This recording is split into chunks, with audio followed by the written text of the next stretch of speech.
Hello and good morning to our listeners from around the world. I want to welcome you to another fantastic edition of This Morning with Soulivity, broadcasting live from our studio right here in Washington, D.C., and on KMET 1490 AM radio in Southern California. My name is Brian Westley Johnson, and we have a fantastic hot topics show for you today. But I've got to get to introducing my amazing and beautiful co-hosts, Tami Gaines and Candice Harper. Good morning to both of you. Good morning. Love it, love it, love it, love it, love it, love it, love it. How has the week been for both of you? Candy, how's the week been? I mean, I gotta say, like we were just saying earlier, it just like went by in a snap. But it's been pretty good. I can't complain too much. Getting a lot of work done. I'm about to launch a course, so it's been a lot of work. And it's like I blinked on Sunday, and I opened my eyes, and now here we are at Friday morning. So that's what the week is. Wow. Same here. Tami, what about you? Yeah, well, first I have to tell you something which is so interesting. Howard Stern mentioned KMET radio on Wednesday. Wow. Because cool. One of the first female DJs ever was at that station. Wow. And she passed away, so he was doing like a little obituary for her. Wow. But yeah, isn't that interesting? Kudos to KMET. Hey, KMET. So let me tell you what happened this week, which is super inspiring. Okay. So a couple of months ago, the town announced like a giant budget cut to the Board of Ed budget, like $5 million. So they're going to be laying off, like 75. I think they're laying off like 30-ish teachers.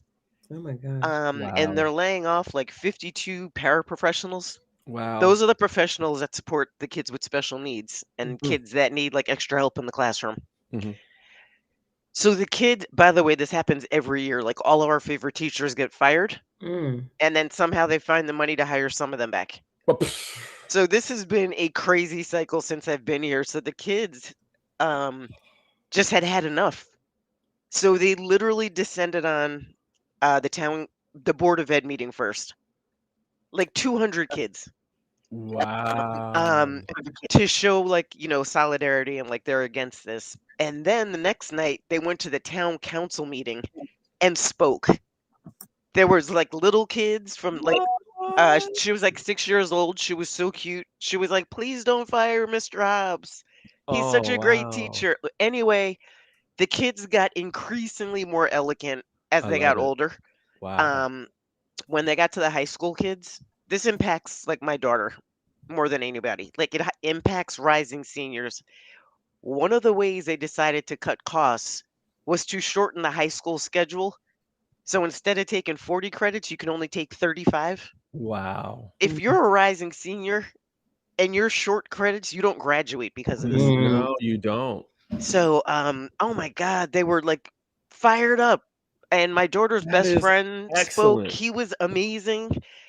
So anyway, they passed the bill anyway. And all the students walked out at 9:00 yesterday morning. Oh, wow. Everybody had on red. They organized a walkout. And my daughter's like, "You coming?" I was like, "Damn straight, I'm coming." So, and then they marched. I mean, it was all over the news yesterday. Oh my God. It's like 1,000 students walking down like my street to the Board of Ed, where they literally stood outside and screamed for an hour and a half. Why am I thinking of Attica? By the way, that's what it looked like. That's what it looked like. Except they were orderly. Like, shame on adults. Those guys had marshals at the gates. They were crystal clear when they were like, "We're gonna go down Park Street. We're gonna make a right on Church Street." Like it was so specific, and they had marshals, like kids, that were making sure like everybody was behaved and doing the right. It was amazing. I posted on my Facebook some pictures. Not just out of the mouth of babes, out of the actions of babes. I mean, yes, exactly. Wow. That's anyway, fantastic. I was on cloud 9 all day yesterday. I was like, you know what? I just feel like there's hope. It's not as grim as we think it is. I'm geeked now. I'm like, oh my God. Yeah, that's hot. That's hot. Wow. Well, shoot. Anyway, maybe we make a topic out of that one day, because I would like to hear more about everything that was happening You know how big I am on education. Mm-hmm. Well, listen. Again, that's our official hot topic. First hot topic. Everybody, this is our Hot Topic Friday. We've got stories from around the globe we're going to discuss. Just want to remind everybody, listen, that as you're listening, we want to know where you're from. So just post in the chat, or if you have a question or comment, or even, something that you want to say or thought, just post it into our chat and we'll bring you into this conversation today. Want to start out with our first story. This is so funny. Our first story comes from the Big Apple with a royal twist, which has gone viral across social media. The HuffPost, amongst many, reported Wednesday that Prince Harry, Meghan Markle, and her mother, Doria Ragland, escaped a near catastrophic car chase. And I'm using air quotes, everybody, so that you understand. By the paparazzi on Tuesday, according to a spokesperson for the couple.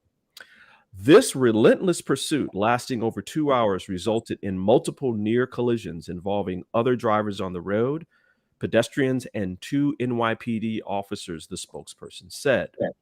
While being a public figure comes with a level of interest from the public, it should never come at the cost of anyone's safety.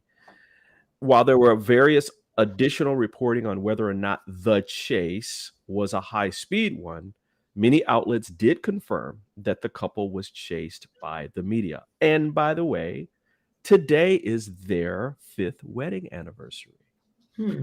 Yeah, interesting, right? Did you guys hear about that chase and all that? Yeah, yep, we're here.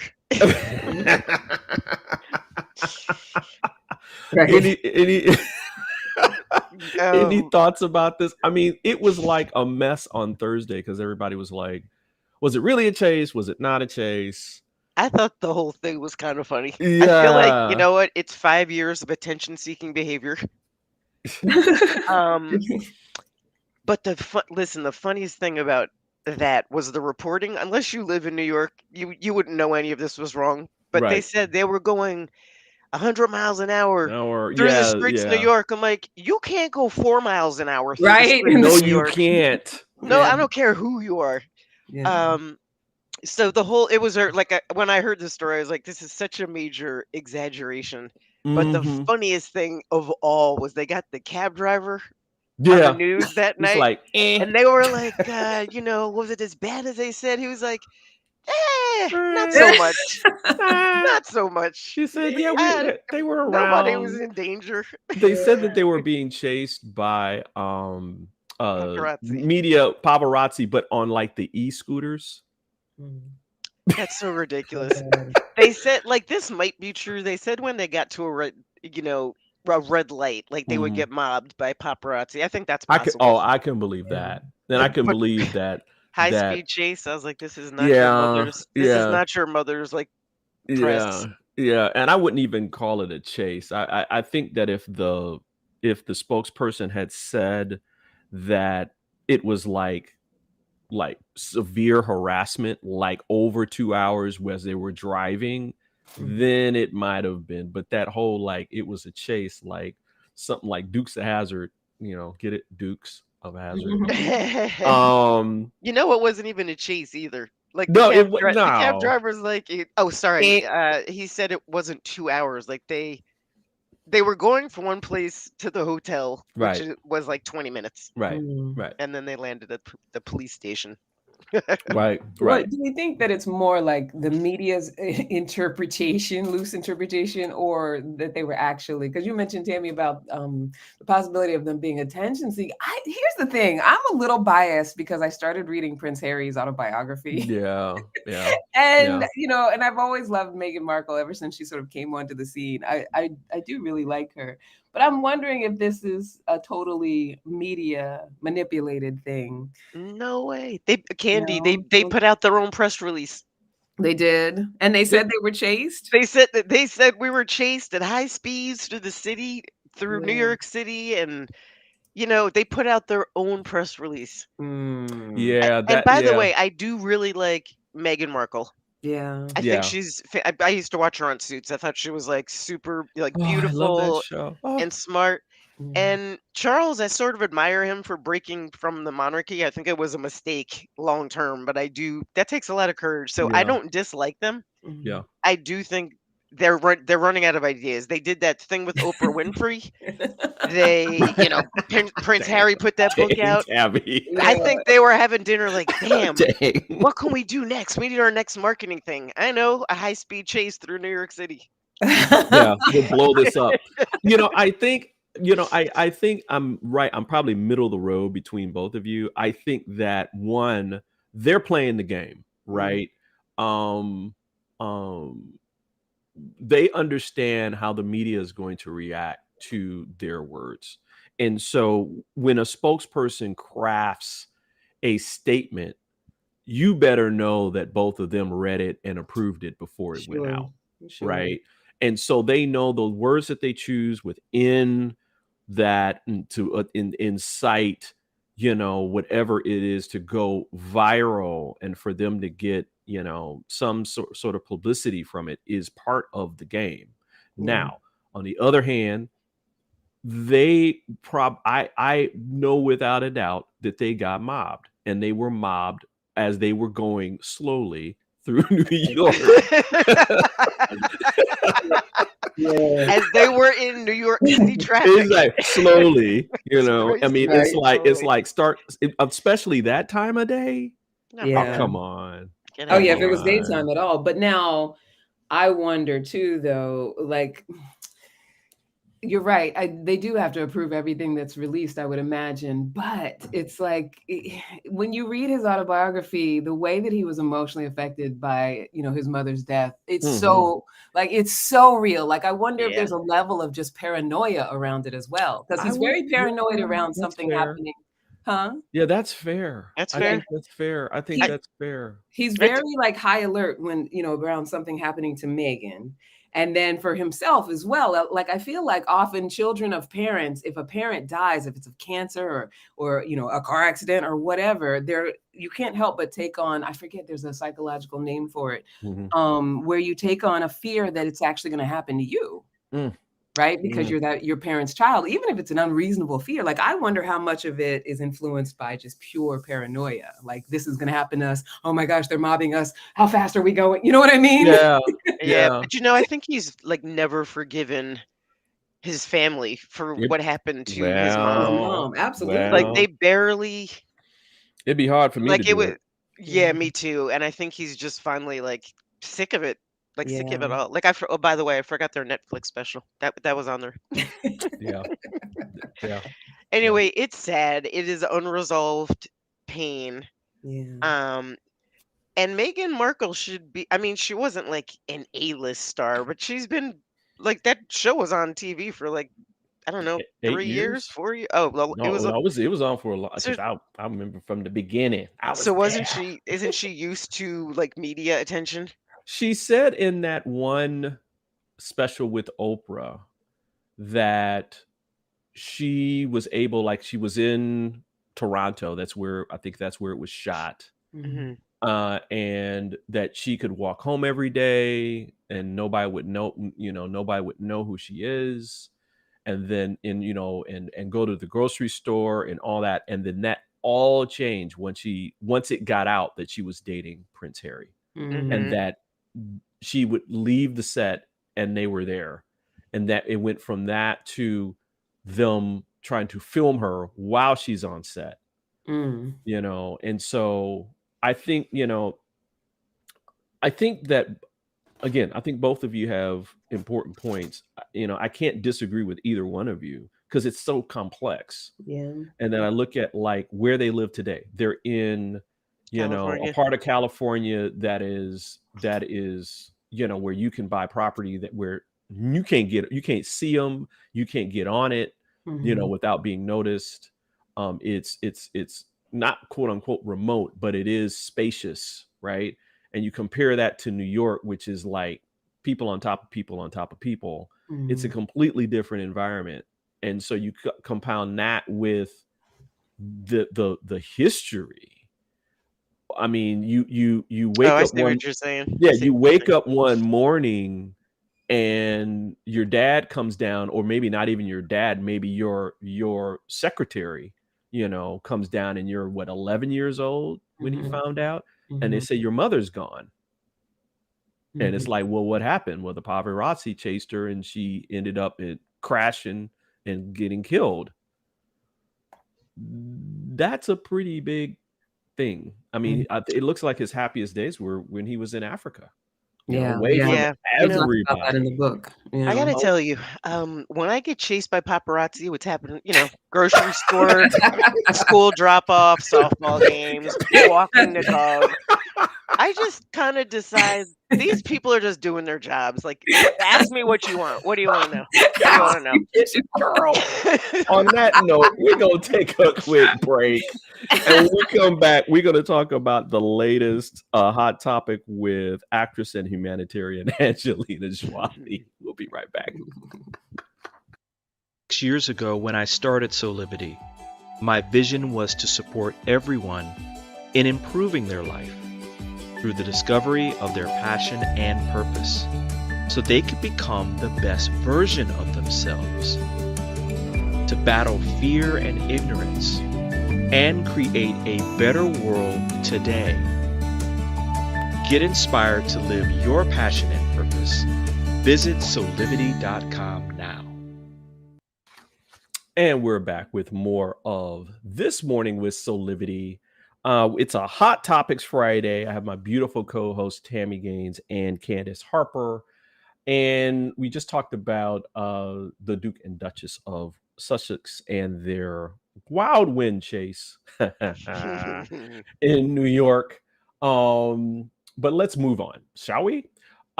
This next story comes from the retail world, with actress and humanitarian Angelina Jolie announcing the launch of Atelier Jolie, a new fashion-focused business venture, on Wednesday.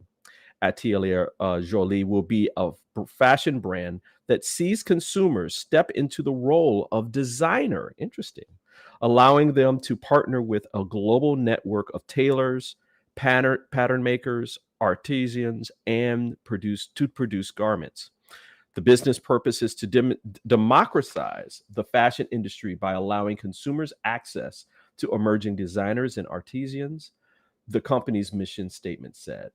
She says, I am building a place for creative people to collaborate with a skilled and diverse family of tailors and artisans from around the world. Really interesting concept, huh, Tami? Yeah, listen, a fun fact. I had a chance to meet her once. Oh My man. my Oh wow, that's my cool. boxing trainer was her bodyguard for years. What? Are So you yeah, serious? she was filming a movie in New York. He's like, "Hey, do you want to like swing by and meet Angelina?" I was like, "Yes, please." Mm-hmm. Mm-hmm. So that was a weird echo right there. Oh, that's Anyway, mm-hmm. I met her and she was like, "What do you?" I was coming from work, so I was like dressed up, and she was like, "What do you do?" And I told her that at that point, we purchased big brands. We Mm-hmm. purchased small brands from big companies and turned them around and sold them again. It was like turnaround marketing. She ended up asking me a bunch of questions. Like, she was legitimately like, talk to me about that. Like, how do you know what brands to buy? Like, she was, even at that point, like Wow. before this article, like she clearly had like some business acumen or some Mm-hmm. interest in it. Mm-hmm. So I wasn't surprised. And I think she's tapped into the creator world that we live in right now. Wow. Like, everything's driven by creators, whether it's this podcast Mm-hmm. or people on Etsy. Like, DIY is huge. So I think she's very dialed in, and I also think she's tapped into an area that is it's fragmented and hard to get in, and Yeah. I just love that she's encouraging people to go design your own style. Exactly. She says she says that the fashion house will have a social justice bent as well. Hmm. She hopes to place refugees in apprenticeship positions as well as bolster support for underappreciated groups. Hmm. I mean, how cool is that? What are you thinking about this, Candy? Well, I mean, I'm a fan. I love what you're saying about her, Tammy, because I think from my perspective of what her fame has been is she actually uses her celebrity in a way that makes it valuable. Yeah, Yeah, absolutely. She right. doesn't Right? squander it.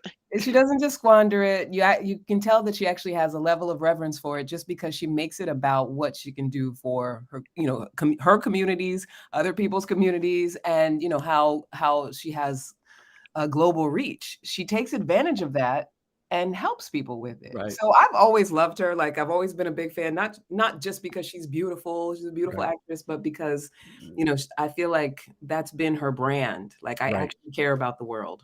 Absolutely. I feel bad for her when everybody was making fun of her for adopting all those kids. Yeah. For all those different it's like, why would you make fun of somebody who is actually putting their money where their mouth is? Right? Absolutely. And she got the money to raise the kids. And she's Right? got the Yeah, love to exactly. raise the kids. So Right. leave her alone. Let her Yeah. do her life. Now, if you broke and you got 8 kids, now You need to I'm just consider saying. Now you are the butt of many jokes.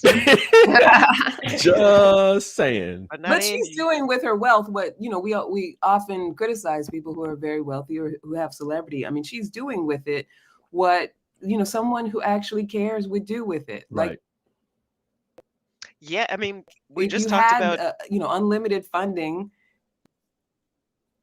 Mm-hmm. and you would also do as much good in the world as you could. Yeah. Like Candy, you just said you were talking about Prince Harry was so happy in Africa. He was truly happy and relaxed Yeah. in Africa, and I don't think it was just about like having the space. I think he was really happy doing that work. Work. Yeah. Making Exactly. a difference, meaning something, making meaning out of his life. Yeah. And it's funny because one of my mentors said that, a lot of people say you live well and do good. Mm-hmm. I think that if you live your life, once you've kind of made a little bit of money and you start dedicating your life to doing good, it just adds to you living well as well. I mean, I Mhm. remember I was overseas and there was it hasn't aired here, which is weird, but there was a piece on Angelina Jolie bringing light to the battered and abused women that were part of the Bosnian conflict. Mhm.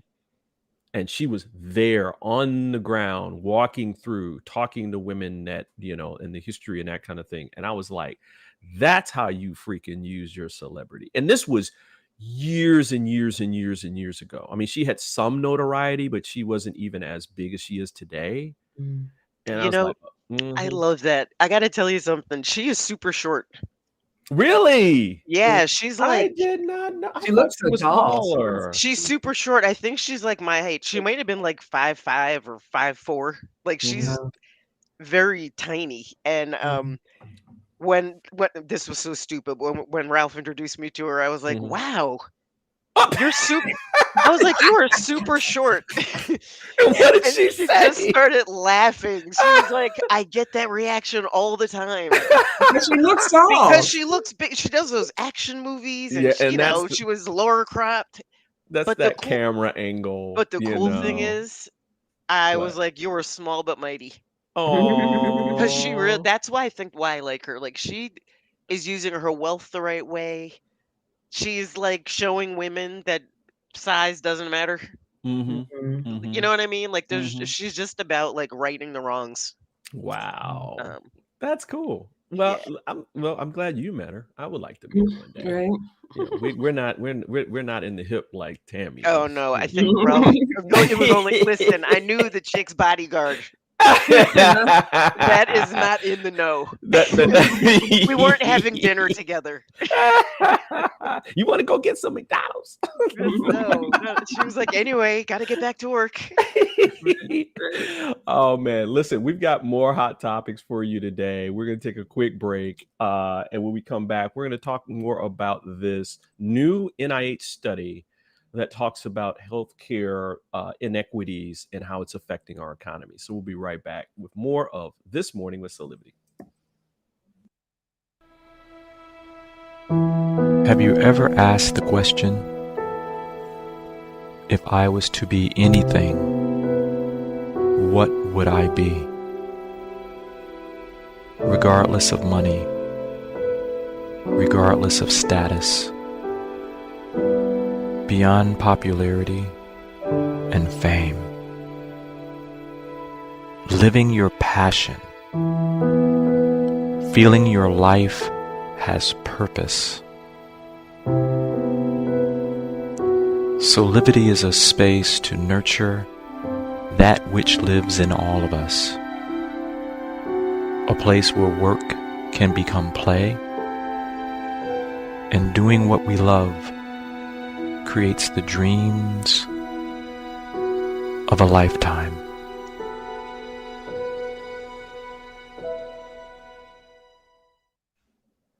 And we're back with more of This Morning with Soulivity. We've got a Hot Topic Friday that's going on here with stories from around the globe. This next story is really close to my heart. It's something that I've been thinking about a lot over the last few months, and that is how does racism and systematic injustice kind of affect our nation from an economic standpoint, like putting your money where your mouth is. And there was a new study that came out of the nation's capital here in Washington, D.C., which research shows that the economic burden of health disparities in the United States remains unacceptably high. The study, founded by the National Institute of Minority Health and Health Disparities, part of the National Institute of Health, revealed that in 2018, racial and ethnic health disparities cost the United States economy $451 billion, a 41% increase from the previous estimate of $320 billion in 2014. The study also finds that the total burden of education-related health disparities for persons with less than a college degree in 2018 reached $978 billion, about 2 times greater than the annual growth rate of the U.S. economy in 2018. Any reactions from any one of you? I mean, I always say that, when it comes to racism and discrimination, like, those who espouse to it just don't understand how much it affects everyone. Like you think that you can set up a system that discriminates and actually escape any sort of impact. Mm-hmm. And it's not possible. Like, we're a society. Exactly. Boom. We're a society. So, if some of us are suffering, all of us are suffering. But really, do you believe that, Candy? I do. I really do. Because I think really, really, really rich people are suffering because there's inequity. I think really rich people are suffering as well because there's inequity, because I think it's not just about how much you have. Now, you may have an easier life in that you get what you need survival-wise, right? But if what you're doing is living the paranoia of not only having to protect your wealth, continuing to build your wealth, and that's your focus of your life, are you really living a full life? Are you really? And I know people are out there like, yeah, but they're so rich. They're traveling the world. They're doing all these things, which is fantastic. Right. But if you have to be in a state of constantly keeping someone else down, you as a human being, what's happening with your soul is not living a full life. Yeah, but that's okay. That's a perspective. Their children still commit suicide. They still go through divorce. They still are at risk at being, hurt, killed. I mean, look at Ivana Trump. Wow. Do you know what I mean? Like, they still have unrest in their soul, even if they have all the money in the world. But you would hope that they do.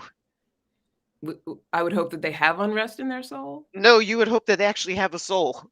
I mean, I can tell you, some people really just don't give a crap, and that's why nothing's getting fixed or solved. Yeah, because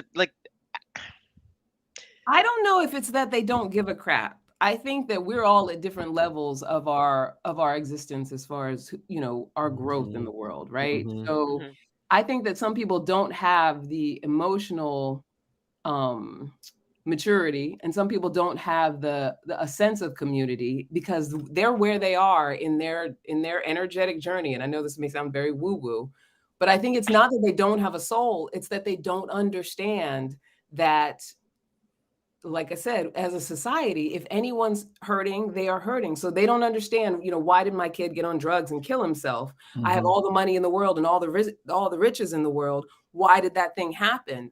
Because I'm putting things in the world that cause that kind of energetic return. I'm not saying it's their fault, when they have, it's no one's fault when tragedies befall that we didn't actually set ourselves up for, but we do get what we put out. So karmically, no one gets away from karma. Right. No one escapes karma. Right. But it feels like not everybody believes in karma. Not everybody is self-aware. Yeah, not everybody is into this conversation. And I'll just give you an example. When I said not everybody has a soul, I was working at a hospital. And part of my job was to, I was responsible for internal and external, happiness.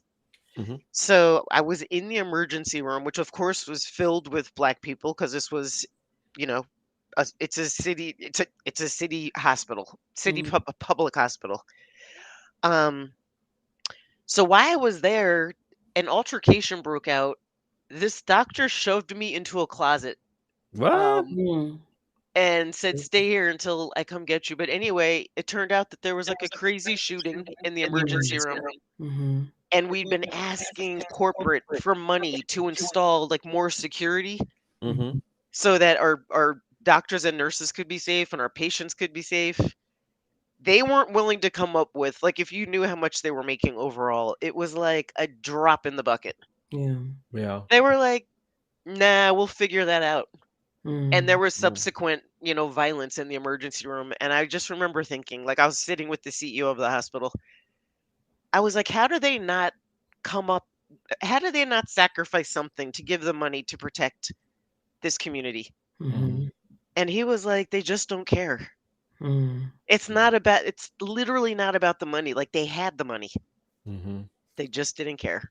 Yeah, I mean, I think that's a perception, right? So it's easy to take that perception and it's kind of simplifies how people operate. It's like, what do they prioritize? Is it that they just don't care, or is it that wherever their priorities are, we don't have a perspective on that? And that's not to excuse it. I'm not saying, oh, it's okay for people to treat people that way because they don't know. Well, their priority is their stock prices. The priority is their stock price. Maybe that's what it is, because in their mind, if the stock price is up and we're making enough money, I can make sure my children are okay. Whatever. We could try to speculate on what people's motivations are for caring about what they care about. But when we write it off as people are soulless and there are people out there that really just don't give a damn, what we set ourselves up for is a lack of hope. And as soon as we start to lose hope, then we become the people that don't care. Right. And then we fall into despair.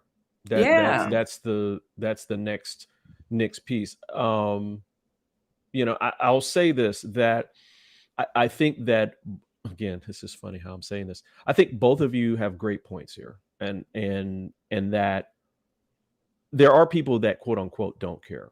That doesn't change the actual fact that what you're saying is true, that there is karma. Karma doesn't care whether or not you believe it or not. It doesn't care. That's why I love karma. Exactly. It does not care. And so, the people, I'll give you a great example. If you were talking about these people who are wealthy and, they've got a lot of money, but they're complaining about, interest rates, or they're complaining about, the dividends that didn't come in from the companies that they do business with.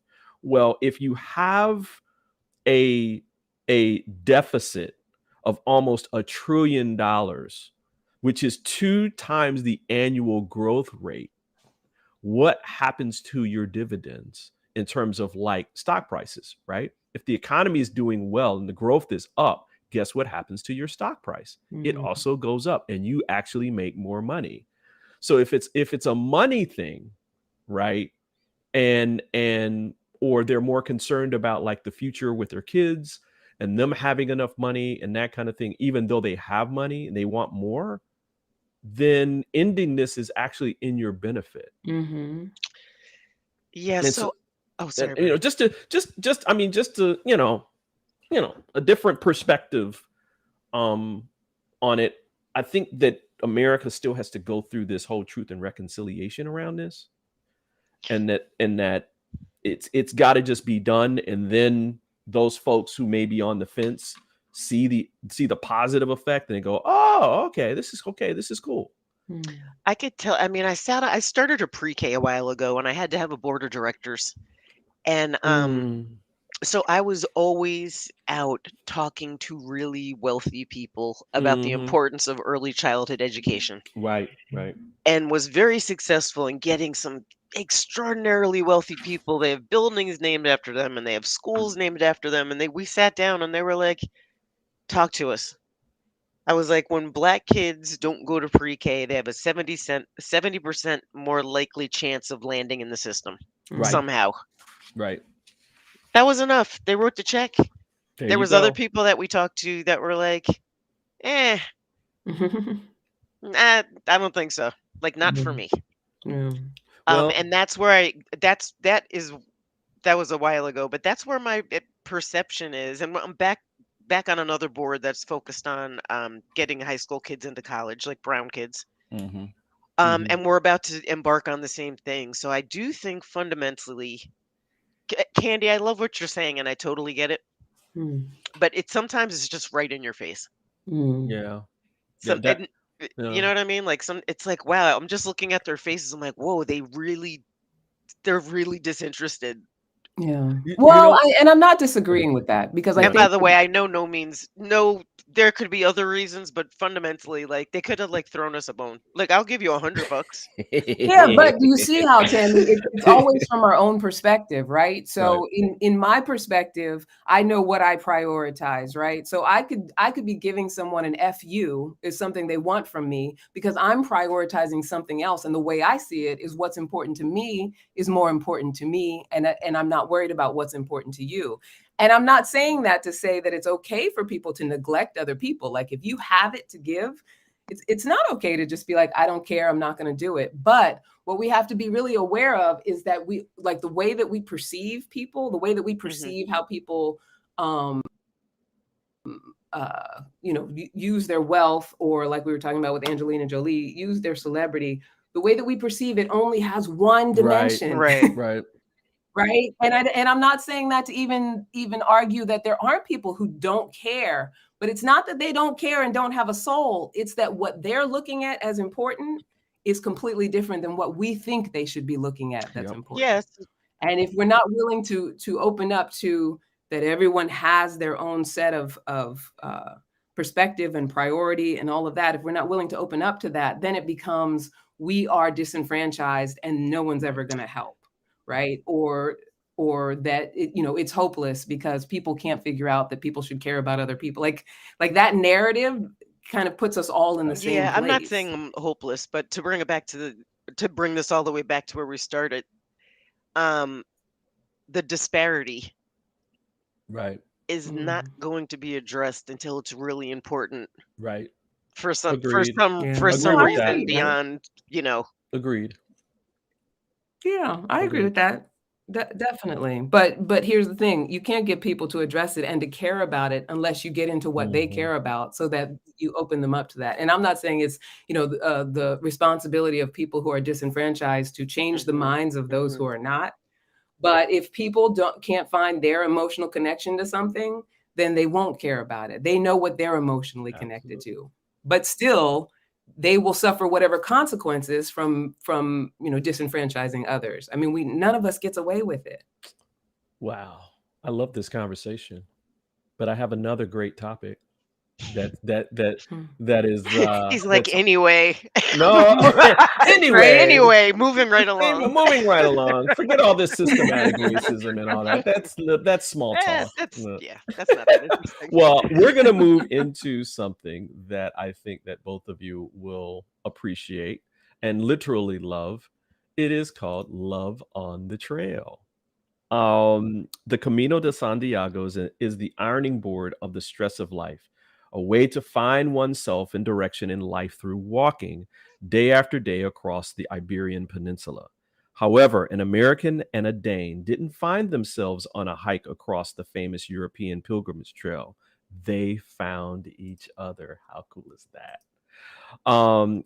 Curitan Bergquist from Denmark and American Lonnie Philbeck Lidsmeyer both experienced the sort of listlessness that causes one to buy a backpack, throw an assortment of worldly objects inside, and travel the world. In their case, both to Spain to hike the 500-mile-long Camino de Santiago. After several chance meetings, the two crossed paths again in the Camino inside Burgos, and they thought that maybe they explore the city the next day, which they did after a sleepless night for Kierton, who's the guy, and a coffee that morning. As it turned out, they and a Canadian named Liz chose the latter option. After reaching Santiago, the pair decided that sharing contact info or even agreeing to a long-term relationship, none of it seemed even remotely acceptable. So Kierton asked Lonnie then and there in the streets of Santiago if she would be his wife. This story happened 10 years ago.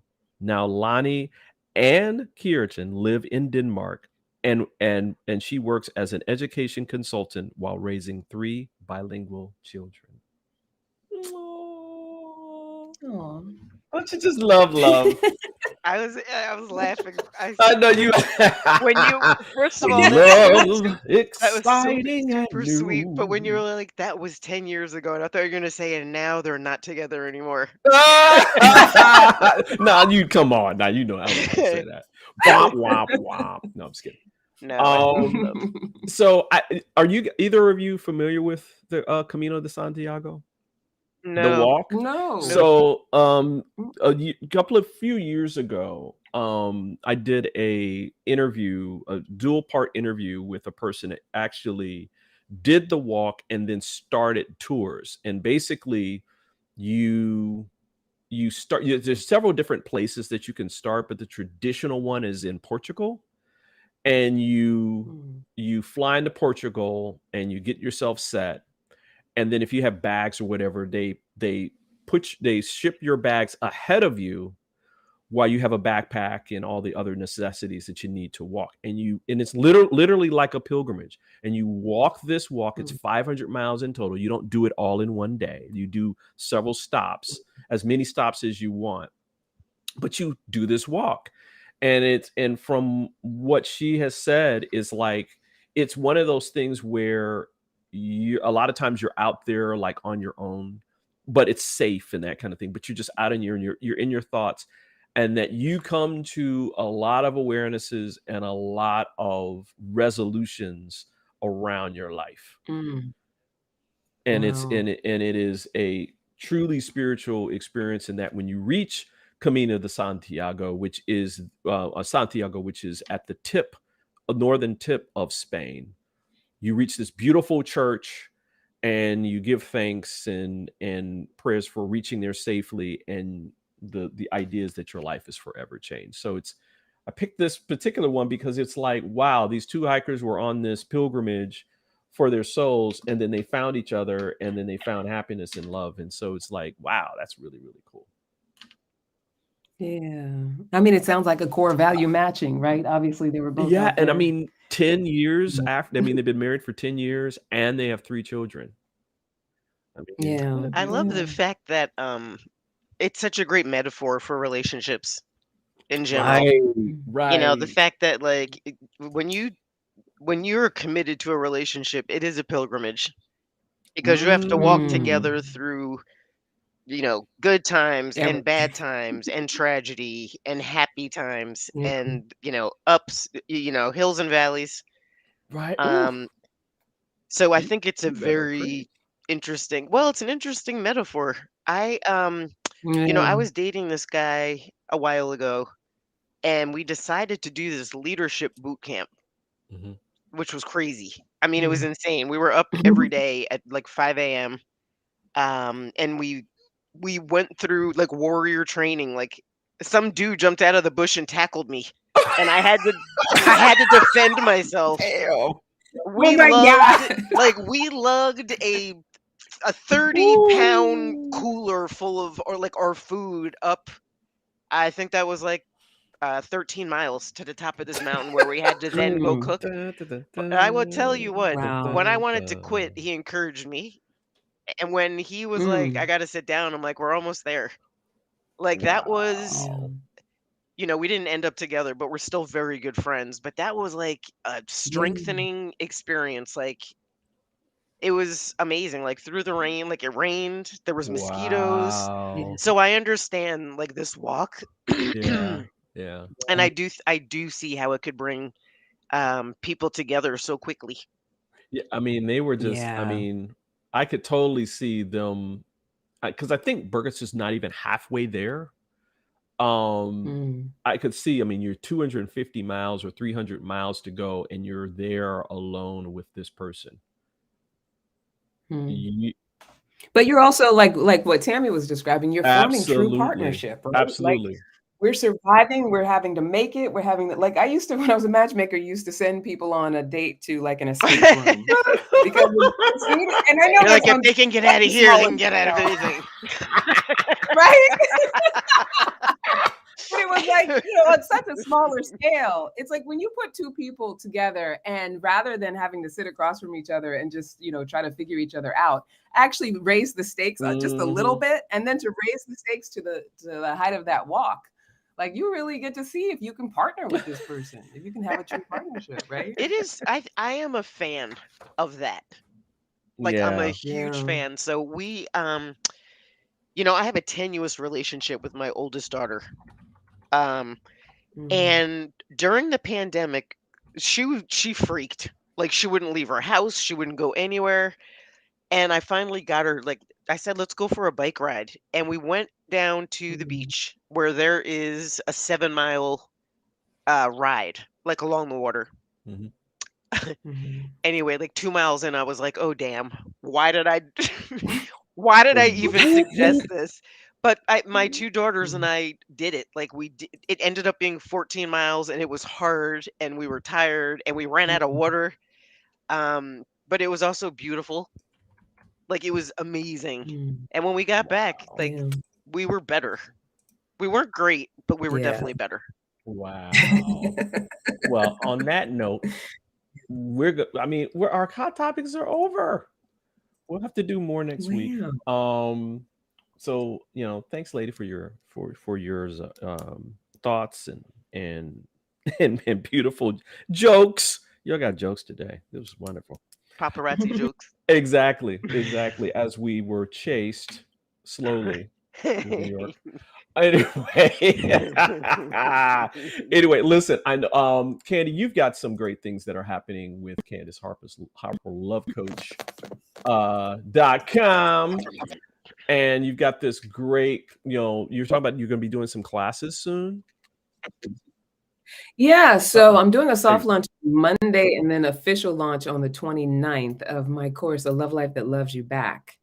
And so in this course, I support women of color and having loving relationships. So we're going to heal the relationship with mom and reclaim our divine feminine and start our love lives over from a clean slate in this course. And soft launch is, like I said, the 22nd. Go to my page, go to work with me, and you can hit the button and learn more about it and sign up for it, get registered.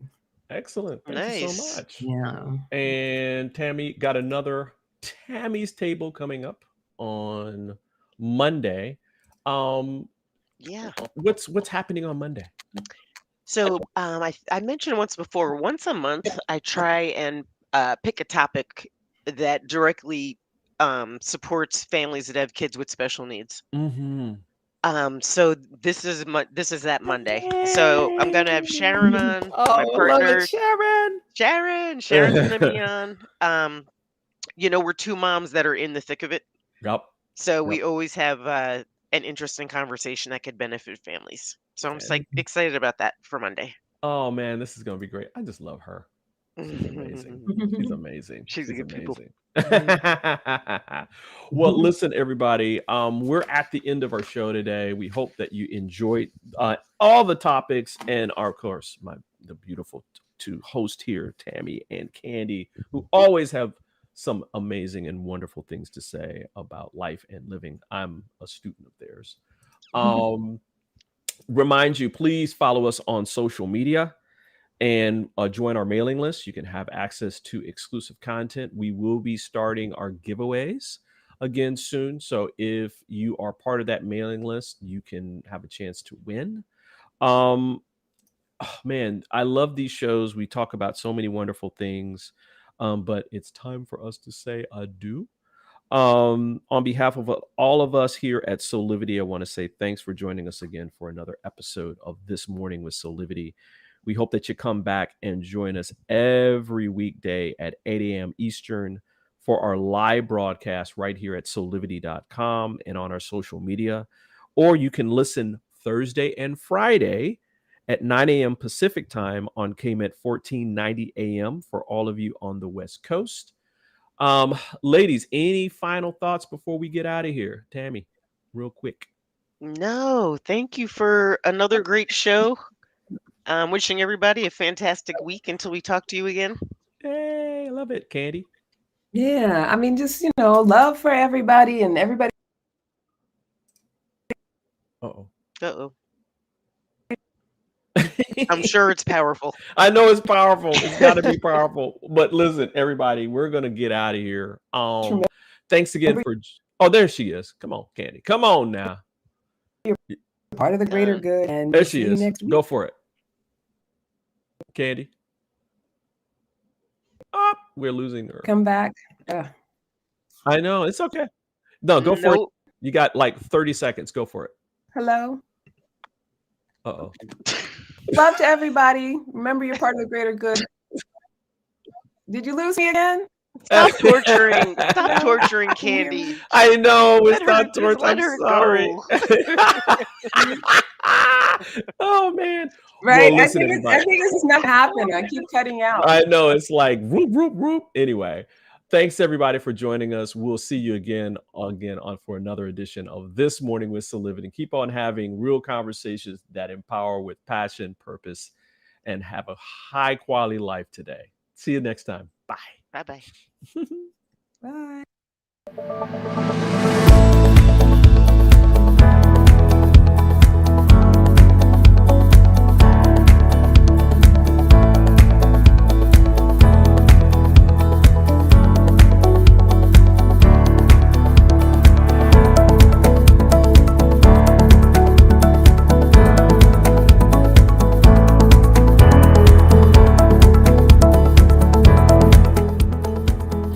This work is subject to copyright owned by Affinity Global LLC. Any reproduction or republication of all or part of this is expressly prohibited unless Affinity Global LLC has explicitly granted its prior written consent. All other rights reserved.